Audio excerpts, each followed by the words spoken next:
Buenos días compañeros, el día de hoy vamos a exponerles acerca de las propiedades de las membranas de las células y los integrantes son Wilson Eduardo Díaz, María Alejandra López Prada, Angie Daniela Mendoza y María Alejandra Suárez Romero.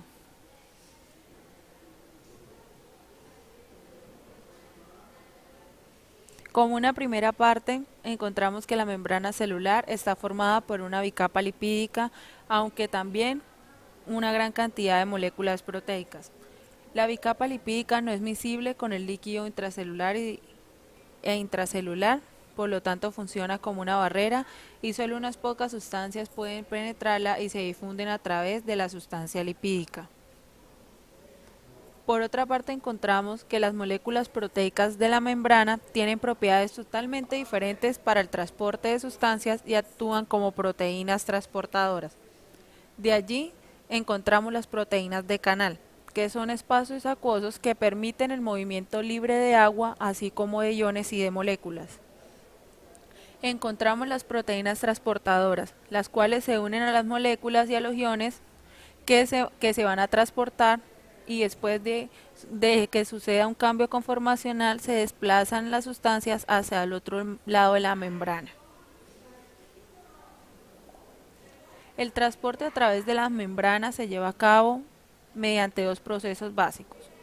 Encontramos el proceso de difusión, el cual el movimiento molecular a través de espacios intermoleculares de la membrana o en combinación con una proteína transportadora, lo cual la energía que produce es la energía del movimiento cinético normal de la materia. Encontramos también el transporte activo, que es el transporte de iones y otras sustancias a través de la membrana mediante una proteína transportadora que va en contra del gradiente de energía. En cuanto a la difusión a través de la membrana celular, encontramos la difusión simple, el cual es el movimiento cinético de las moléculas o los iones que se producen a través de la abertura de la membrana sin interacción de las proteínas transportadoras. Su velocidad depende de la cantidad de las sustancias y de la velocidad del movimiento cinético. También interviene el número y el tamaño de las aberturas de la membrana. Por otro lado, encontramos la difusión facilitada, que es la interacción que se produce con una proteína transportadora. En cuanto a la difusión de agua y otras moléculas insolubles en los lípidos, en presencia de canales proteicos, encontramos que el agua y otras moléculas insolubles pueden atravesar los canales proteicos. Uno de los factores más importantes para determinar con qué rapidez una sustancia se difunde a través de la bicapa es su liposolubilidad de la sustancia. También encontramos la difusión a través de poros y de canales proteicos, el cuales se clasifican por dos mecanismos o dos factores importantes en cuanto a la permeabilidad selectiva y la activación de canales. Los poros están compuestos por proteínas de membrana celular integrales que muestran trayectos tubulares que se extienden desde el líquido extra hacia el intracelular, que siempre están abiertos, permitiendo la difusión simple a lo largo de los poros y los canales de un canal a otro. Por ejemplo, las acuaporinas tienen un poro estrecho que permite que las moléculas de agua se difundan a través de la membrana y en una única fila, y es demasiado pequeña para permitir el paso de iones hidratados. Los canales proteicos se distinguen por dos características importantes: la permeabilidad selectiva y las activaciones de canales, que pueden ser por voltaje o por ligando. Los canales proteicos son supremamente selectivos para el transporte de uno o de más iones o de moléculas específicas. Se deben a las características del propio canal, en cuanto a su diámetro, forma, naturaleza de las cargas eléctricas y en los enlaces químicos en los que están situados a lo largo de las superficies internas.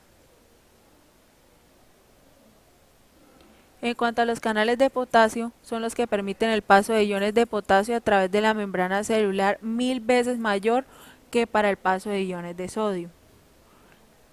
Los canales de potasio tienen una estructura tetraédrica que consiste en 4 subunidades proteicas idénticas, cada una de ellas con enlaces transmembrana que rodean a un poro central. En su parte superior se distribuyen bucles de poros que forman un estrecho filtro de selectividad y además existen oxígenos de carbonilo que se revisten en las paredes del filtro. Cuando los iones de potasio hidratados entran en el filtro, estos interaccionan con los oxígenos de carbonilo y se envuelven la mayoría de sus moléculas de agua ligadas, lo cual permite que los iones de potasio deshidratados pasen a través del canal. El canal de sodio mide aproximadamente entre 0.3 a 0.5 nanómetros de diámetro. Las superficies internas de este canal están revestidas con aminoácidos que tienen una carga intensamente negativa. Estas pueden arrastrar pequeños iones de sodio deshidratados hacia el interior de los canales, separados por los iones de sodio de las moléculas de agua. Estando en el canal, los iones se difunden en una u otra dirección según las leyes habituales de la difusión. Para que se activen los canales proteicos, se proporciona un medio para controlar la permeabilidad iónica de los canales. Para la apertura y el cierre de las compuertas están controladas de dos maneras principales.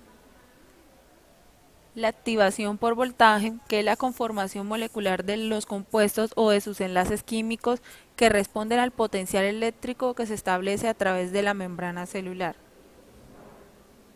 Y también encontramos la activación química o por ligando, en donde los compuestos de algunos canales proteicos se abren por la unión de una sustancia química o un ligando a la proteína. Esto produce un cambio conformacional o un cambio de los enlaces químicos de la molécula de la proteína que abre o cierra el compuesto, la compuerta.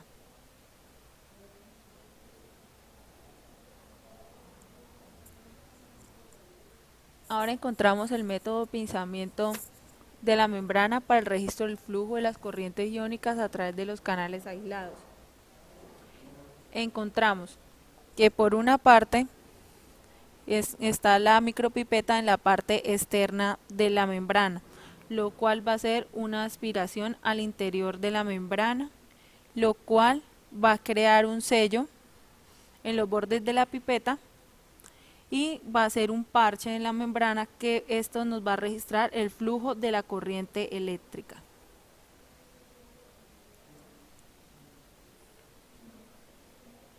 En cuanto a la difusión facilitada, se requiere una proteína transportadora. La velocidad de difusión se acerca a un máximo. Y en cuanto a la glucosa y los aminoácidos, son sustancias importantes que atraviesan la membrana celular por difusión facilitada. ¿Qué factores influyen en la velocidad neta de la difusión? Se dice que la velocidad neta de difusión es proporcional a la diferencia de concentración a través de una membrana. En cuanto a que a la difusión neta, decimos que la concentración 2 es menos que la concentración 1, siempre teniendo en cuenta el espacio extracelular del espacio intracelular.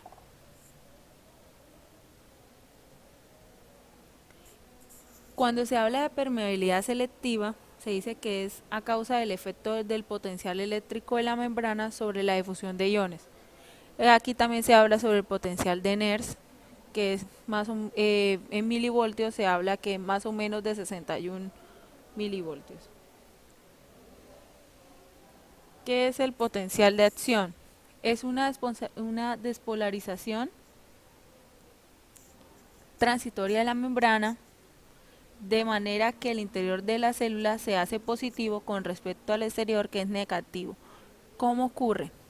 Parte de los canales de sodio en lo que se difunde el sodio, siguiendo el gradiente electroquímico, hay otros canales de estos, que son canales voltaje dependientes, que solo se abren cuando la célula se despolariza. Un ejemplo, cuanto más se despolariza la célula, mayor número de estos canales se abrirán y se produce una retroalimentación positiva, lo que hace que el aumento de sodio en el interior sea explosivo. La propagación del potencial de acción. Estos potenciales se propagan activamente a lo largo de la membrana plasmática y la corriente se propaga desde la región ocupada por el potencial de acción de la membrana adyacente, en donde se produce un nuevo potencial de acción. El flujo de corriente en el interior y en el exterior de la célula causa una despolarización de otros puntos próximos de la célula, de la membrana, y cuando se alcanza el umbral aparece un nuevo potencial de acción. En los axones no hay mielinización y en las fibras musculares este mecanismo hace que el potencial de acción se propague en todas las direcciones a lo largo de la membrana plasmática desde el punto de origen. Con esto hemos terminado nuestra exposición. Muchas gracias por su atención.